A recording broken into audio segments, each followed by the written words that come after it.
Samantala, 172 piso lang daw ang budget na kailangan ng isang pamilyang may 5 miyembro para makakain daw ng maayos araw-araw dito sa Pilipinas.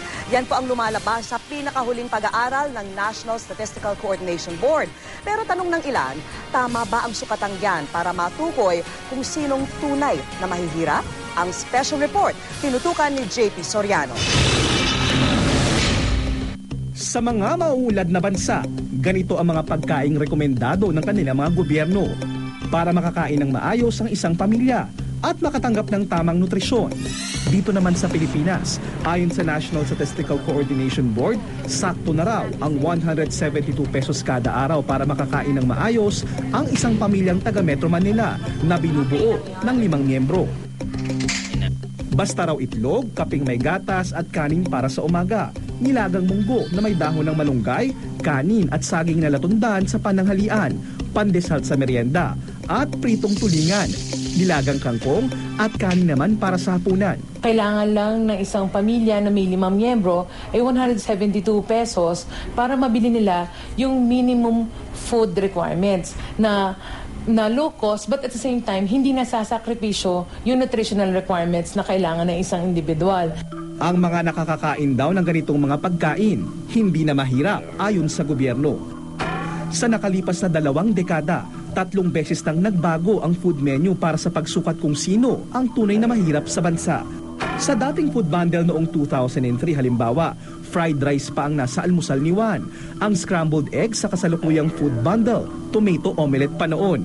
Pagsapit ang tanghalian, pritong galunggong at isadong munggo na, meron pang sahog na hipon ang nasa menu.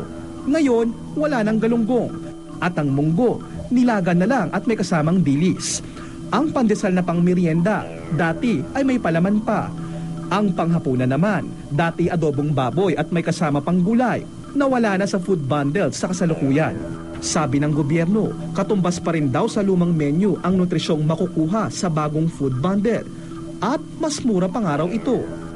Pero kapansin-pansin na sa kada palit ng metodolohiya, parating bumababa ang bilang ng mahirap. Humigit kumulang 5.03 million na ang ibinaba ng bilang ng mahihirap mula noong 2000 hanggang 2009. The food, which is the most controversial in this new methodology, is really for bare existence. Ginagamit natin yung pinakamababang pamantayan at nag-i-illusion tayong konti lang ang mahirap. Hindi nakaka-capture nung measure because it's so simplistic. And there are so many dimensions of poverty. Mga hindi nakakapasok ng eskwelahan, mga tinatanggihang pasyente dahil wala silang pang down payment sa emergency, so many others, no? O mga kumakain ng twice a day. It was never our intention na pababain ang poverty incidence. Siguro dapat lang mas stress na ginawa lang itong refinement so that we can more accurately identify the poor. Tiniyak din ng Food and Nutrition Research Institute na ang mga pagkain sa food bundle pasok sa pangangailangan ng mga Pinoy para makaiwas sa sakit at makagawa ng maayos. Pero sa tingin naman ng National Nutrition Council, parang bitin. Basically, dyan sa food menu na yan, wala tayong nakikitang gaanong rich in fat, except yung isang meal dyan na meron tayong pritong isda. Pero bukod doon, the rest are boiled. May kulang tayo like iron, niacin and thiamine dun sa food menu na yan.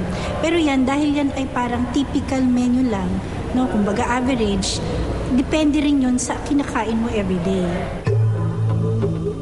JP Soriano, nakatutok 24 oras.